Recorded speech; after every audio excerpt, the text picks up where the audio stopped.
Hello guys, welcome to English education students. आज हम पढ़ने वाले हैं क्लास 12th विस्तार बुक से बहुत ही इंटरेस्टिंग सी स्टोरी जिसका नाम है शुड विजर्ड हिट मम्मी के लॉन्ग क्वेश्चन आंसर। इससे पहले हम शॉर्ट क्वेश्चन आंसर कंप्लीट कर चुके हैं, चैप्टर की समरी को भी रीड कर चुके हैं। अगर आपने वो वीडियोज़ नहीं देखी हैं तो डिस्क्रिप्शन बॉक्स में आपको लिंक मिल जाएगा, वहाँ से आप उन सभी वीडियोज़ को देख सकते हैं। तो चलिए स्टार्ट करते हैं। और हाँ, क्वेश्चन आंसर का PDF का लिंक भी आपको डिस्क्रिप्शन में मिलने वाला है। तो यहाँ पर देखिए क्वेश्चन नंबर 1 है, why did Jack conduct the story session and what story did he tell.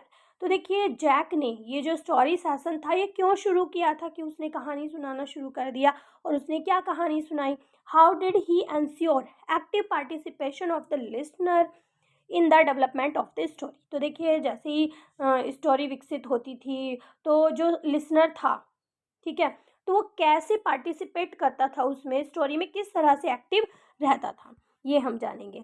Jack started telling bed time stories to his 2 years old daughter जो, जिसका पूरा नाम था जुआन था, 2 years एगो। तो देखिए जैक जो कि नैरेटर है, जैक ने बेड टाइम स्टोरी सुनाना शुरू किया अपनी 2 साल की बेटी को 2 साल पहले,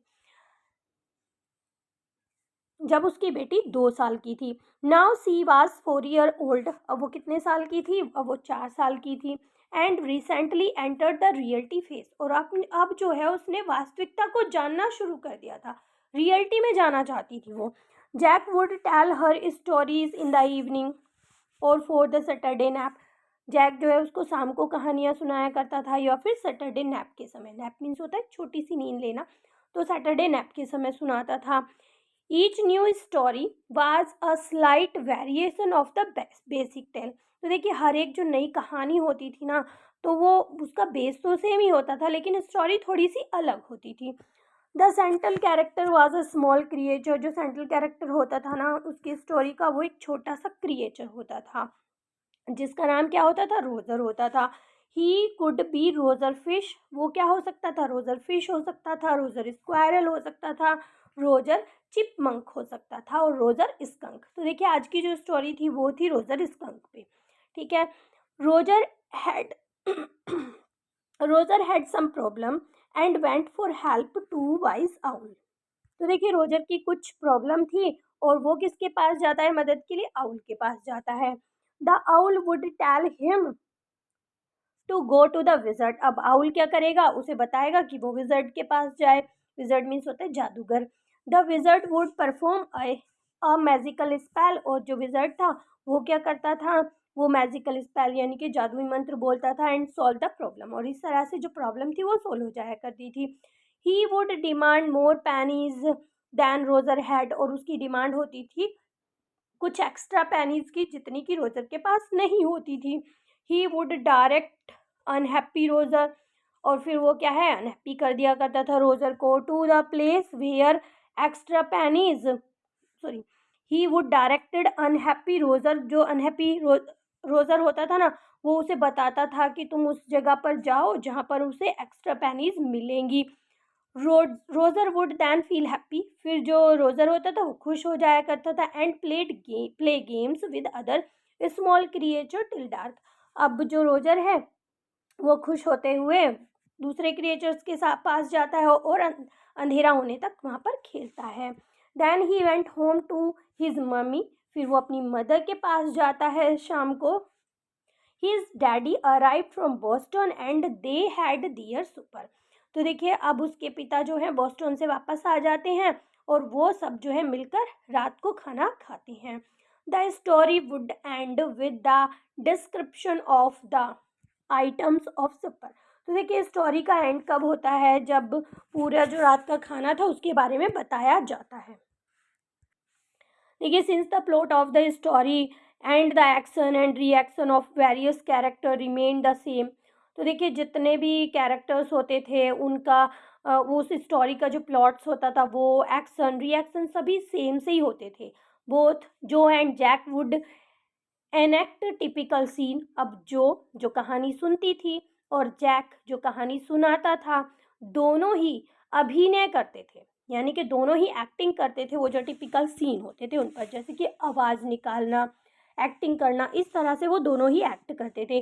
दस जो felt involve in the story, और इस तरह से जो है एक्टिव दिखाई देती थी स्टोरी के अंदर। व्हाट प्रॉब्लम डिड जो रोजर स्कंक है, तो देखिए रोजर स्कंक की प्रॉब्लम क्या थी, हाउ वाज इट सॉल्व, और किस तरह से वो सॉल्व होती है। तो Roger skunk smell very bad, तो देखिए जो रोजर स्कंक होता है ना, उसकी स्मेल बहुत गंदी होती है, बुरी तरह से वो स्मेल करता है, बहुत भद्दी होती है।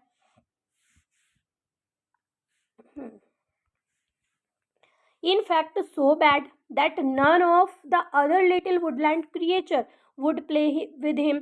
तो देखिए इतनी बैड होती है उसकी स्मेल कि दूसरे जो जंगल के क्रिएचर थे ना, वो उसके साथ नहीं खेलते थे।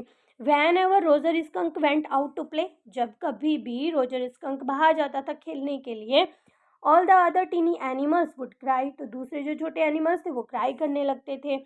ओ हो here comes Roger stinky skunk, और वो बोलते थे कि ये देखो गंदा बदबू वाला स्टिकी स्कंक जो है आ गया है। Then they would run away, और वो फिर भाग जाया करते थे। Roger skunk would stand there all alone, अब वो बेचारा जो है वहाँ पर बिल्कुल अकेले खड़े रह जाता था। Two little round tears would fell from his eyes, उसकी आंखों से दो गोल गोल आंसू नीचे गिरने लगते। Roger skunk would walked along very sadly and come to a very big tree. अब देखिए रोजर स्कंक जो है बेचारा अकेले जो है वहाँ पर चलने लगता है और एक बड़े से पेड़ के नीचे बहुत दुखी होकर उदास होकर आ जाता है। There was a huge wise animal owl old owl on the top most branch of the tree, तो देखिए पेड़ की सबसे ऊपर वाली टॉप पर ब्रांच पर एक बहुत ही बूढ़ा और बुद्धिमान आउल बैठा हुआ था। He told the owl that all the other animals run away from him because he smelled very bad. तो देखिए उसने आउल को बताया कि दूसरे जो एनिमल्स हैं, छोटे एनिमल्स हैं, वो भाग जाते हैं मुझे देखकर क्योंकि मैं बहुत गंदी सी स्मेल करता हूँ। The owl admitted that he did so, तो यहाँ पर जो आउल है वो भी एडमिट करता है कि हाँ तुम करते तो हो। Skunk wanted to know Skunk wanted to know what he could do and cried hard. अब वो जो skunk होता है वो उसे पूछने लगता है कि मैं क्या कर सकता हूँ, तो और वो जो है बुरी तरह से रोने लगता है। The owl advised Roger Skunk to go to the wizard who lived in the dense forest over a little river. तो देखिए यहाँ पर जो ओल्ड आउल था वो उसे एडवाइस देता है रोजर स्कंक को, तुम जो है विजर्ड के पास चले जाओ जो कि घने जंगल में, डेंस फॉरेस्ट यानी कि घने जंगल में रहता है, उस नदी के छोटी नदी के ऊपर। The wizard too observe that skunk smelled prayerful, तो देखिए अब वो जब जाता है विजर्ड के पास तो विजर्ड भी इस चीज़ को जो है पाता है, महसूस करता है कि वो बहुत गंदी सी स्मेल कर रहा है। He asked what he wanted, अब वो उससे पूछता है कि आपको किस तरह की स्मेल चाहिए। रोजर स्कंक यहाँ पर वो पूछता है कि आपकी क्या प्रॉब्लम है, क्या चाहिए आपको। तो Roger skunk told his problem, Roger skunk अपनी समस्या बताता है। The wizard found his magic wand and asked Roger skunk what he wanted to smell like, तो देखिए विजर्ड जो है अपनी मैजिक वैंड को लेता है, छड़ी को लेता है और रोजर स्कंक से पूछता है कि तुम्हें किस तरह की स्मेल चाहिए। Roger skunk thought and said, देखिए बहुत सोचता है और कहता है रोजेस कि मुझे गुलाबों की स्मेल चाहिए। The wizard chanted a magic spell, अब जो विजर्ड होता है वो जादुई मंत्र बोलता है। There was a smell of roses all around the wizard house, अब देखिए विजर्ड के हाउस में चारों तरफ जो है रोज की स्मेल फैल जाती है। Roger skunk now smell like that of roses, अब रोजर स्कंक की स्मेल कैसी हो गई है, बिल्कुल रोज की तरह हो गई थी। नेक्स्ट क्वेश्चन है why do you think the was Roger skunk mummy angry, आप क्या समझते हैं कि रोजर स्कंक की मम्मी नाराज क्यों हुई होंगी। Does her anger seems satisfied, तो क्या आपको उनका जो एंगर है वो सही लगता है, तर्क संगत लगता है। What did he decided to do, और उन्होंने क्या करने का निश्चय किया। Roger skunk mummy was angry because he had lost his god given smell, तो देखिए रोजर स्कंक की जो मम्मी होती हैं वो हो जाती हैं गुस्सा क्योंकि उनकी जो गॉड की दी हुई स्मेल थी ना वो चली गई थी। He no longer emitted the foul smell he was born with। तो देखिए अब उसकी स्मेल जो है वैसी नहीं थी जिसके साथ उसका जन्म हुआ था। On the other hand, he had an airful and unusually sweet smell of roses। तो देखिए अब उसकी स्मेल जो है उसे खराब लगती है, अनयूजुअली लगती है और रोजेस की स्मेल आ रही थी। She wanted her young one to smell the way a young skunk should। तो देखिए वो चाहती थी कि उसका छोटा बच्चा भी वैसे ही स्मेल करे जैसे कि छोटे स्कंक को करना चाहिए। This smell was God given protection against danger. और वो उसका मानना था कि जो उसकी स्मेल थी, मानना क्या था वो, जो कि सही था, जो उसे स्मेल दी गई थी ना वो उसे प्रोटेक्ट करती थी किसी भी डेंजर से। The predator could be kept away. तो देखिए यहाँ पर जो शिकारी थे ना वो स्मेल जो थी उससे वो सभी शिकारी दूर रहते थे। The newly acquired smell of roses however pleasant and sweet smelling could endanger the skunk's life by attracting the predator to the tiny skunk। तो देखिए यहाँ पर उनका वो क्यों गुस्सा होती है, क्यों उन्हें ऐसा लगता है कि ये उसके लिए सही नहीं है, क्योंकि ये जो नई स्मेल थी ना रोजेस की वो प्लीजेंट थी, वो अच्छी थी, स्वीट थी, मधुर थी, लेकिन जो छोटा सा वो स्कंक था उसकी लाइफ जो है उसकी वजह से खतरे में आ सकती थी। जितने भी शिकारी थे वो उसकी तरफ अट्रैक्ट हो सकते थे। She wanted to know who had done so. वो जानना चाहती थी कि किसने ये किया, कि उसकी स्मेल को चेंज कर दिया। He felt very angry at wizard. Wizard पर वो बहुत गुस्सा होती है। हर एंगर इज जस्टिफाइड। उसका जो एंगर था वो बिल्कुल सही था। Because by his simple act he had put the life of the young skunk in danger. क्योंकि उनका जो सिंपल सा ये एक्ट था ये क्या कर सकता था, had put the life of the Roger skunk in danger. तो देखिए खतरे में जाने से वो उसे बचा सकती थी। No mother can act peacefully और rationally when there is some danger to her young ones. तो देखिए कोई भी मदर हो वो जो है पीसफुल्ली एक्ट नहीं करेगी, रैशनली एक्ट नहीं करेगी अगर उसके बच्चे की लाइफ जो है डेंजर में हो, उसे कुछ खतरा हो। हेंस इसीलिए she at once decided to go to the wizard with Roger skunk. इसीलिए वो जो है निश्चय करती है उसी समय पर विजर्ड के पास जाने का। किसके साथ? रोजर स्कंक के साथ। So that the foul smell might be restored. जिससे कि जो वो स्मेल थी वो वापस से रिस्टोर की जा सके। And his life might be free from dangers. और उसके जीवन को खतरे से फ्री किया जा सके। नेक्स्ट क्वेश्चन है comment the ending of the story should wizard hit mummy. तो देखिए हमें ये जो टाइटल है स्टोरी का, एंडिंग है स्टोरी की शुड विजर्ड द मम्मी, इस पर हमें कमेंट करना है। The story does not and with the wizard being hit by the mother. तो देखिए स्टोरी का एंड ऐसे नहीं होता है कि विजर्ड ने मम्मी को हिट किया। Juan who believes the fictional character to be real. अब जुआन क्या समझती थी कि ये जो कहानी के सभी कैरेक्टर ना ये रियल हैं। wants her papa to tell the story that the wizard hit the stupid mummy। और वो चाहती थी कि एंडिंग कैसी हो स्टोरी की, उसके पिता उसे कैसे बताएं कि विजर्ड ने स्टूपिड मम्मी को मारा। Instead of having a nap, इसीलिए वो एक नैप नहीं लेती है, सोती नहीं है। She kick her legs up and sit down on the bed, इसलिए और वो जो है अपने लेग को किक करती है और बिस्तर पर बैठ जाती है। Jack decided her to have a rest. तो देखिए एडवाइस, तो जैक जो है उसे एडवाइस करते हैं कि उसे थोड़ा आराम करना चाहिए। When he went downstairs, अब वो सीढ़ियों पर जब नीचे जाते हैं, he found that his wife Claire had spread the newspaper and opened the paint can।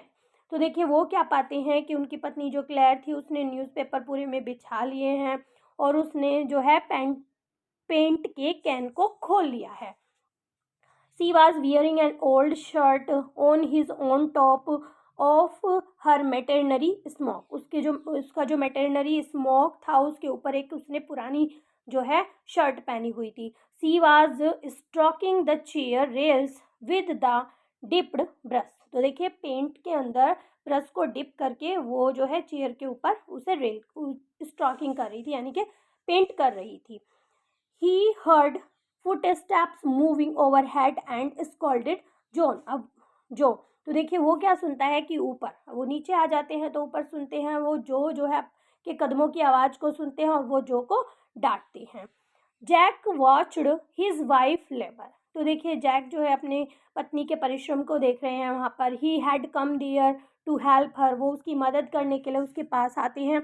But the story session had field him with utter weariness. तो लेकिन वो जो है कहानी सुनाकर अभी थक चुके हैं. Claire remark that it was a long story. अब क्लेयर जो है रिमार्क करती है कि स्टोरी काफ़ी लंबी थी. Jack uttered only 3 words. अब जैक केवल 3 ही शब्द बोलते हैं.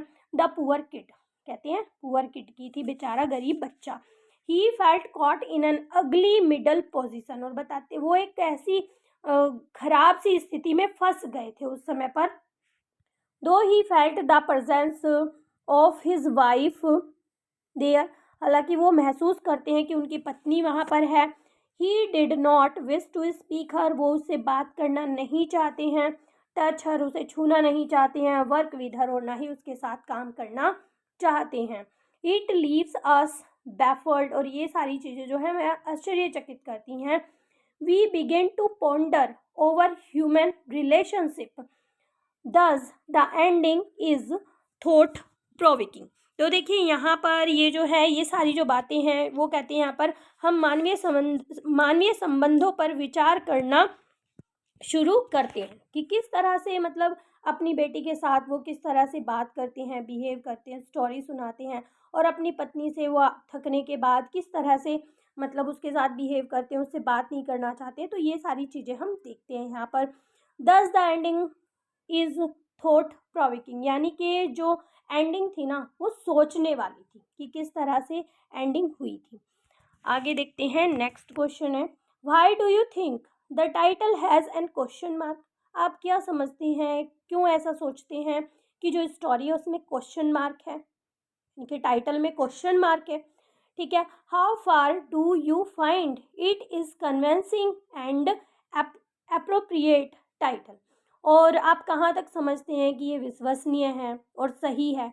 तो पढ़ते हैं, क्वेश्चन का आंसर जानते हैं. हम जानते हैं कि किस तरह से ये सही है और विश्वसनीय है, हम कैसे उस पर विश्वास कर सकते हैं. The question mark is the title should wizard hit mummy. यही था ना आपका टाइटल, और क्वेश्चन मार्क आप देख पा रहे हैं लास्ट में. ठीक है.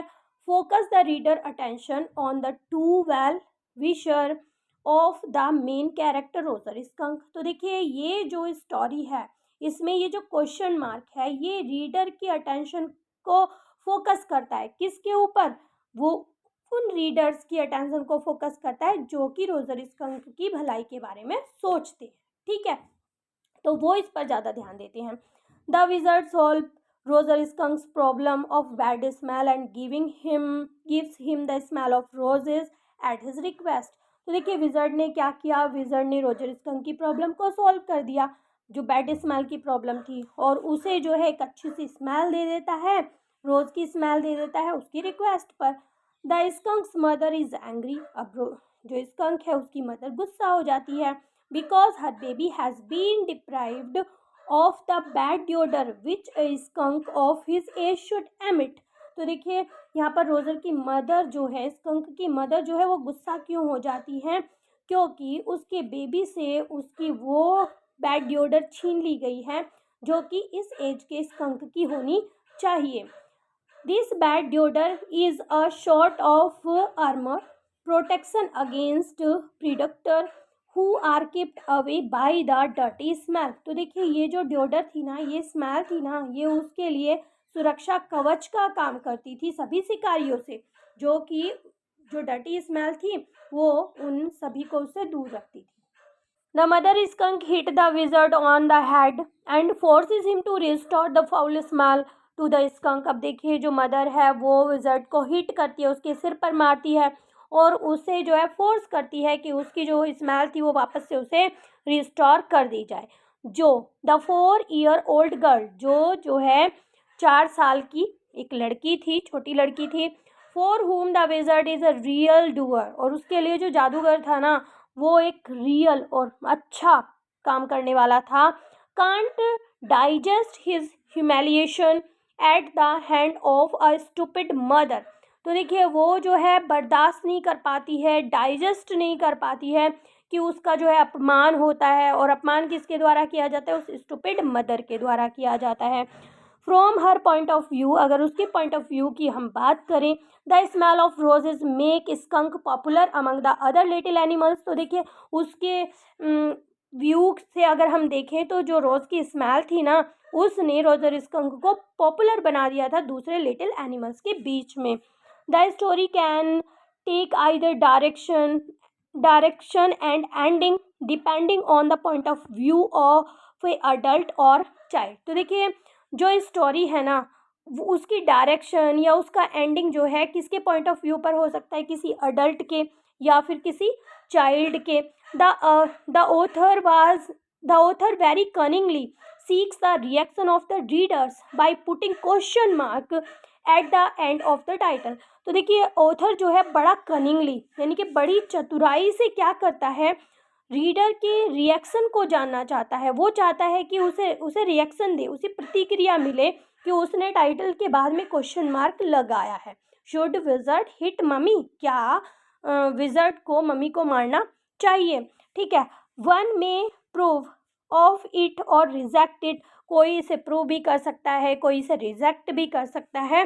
दस the title is quite convincing and appropriate one. लेकिन इस तरह से जो आपका टाइटल है वो बिल्कुल विश्वसनीय है और बिल्कुल सही है। तो यहाँ पर सभी क्वेश्चन आंसर आपके होते हैं कंप्लीट। आई होप आपको अच्छे से समझ में आ गए होंगे। अगर वीडियो आपको अच्छी लगी है तो एक लाइक ज़रूर करें। चैनल पर अगर आप पहली बार आए हैं तो चैनल को सब्सक्राइब करें।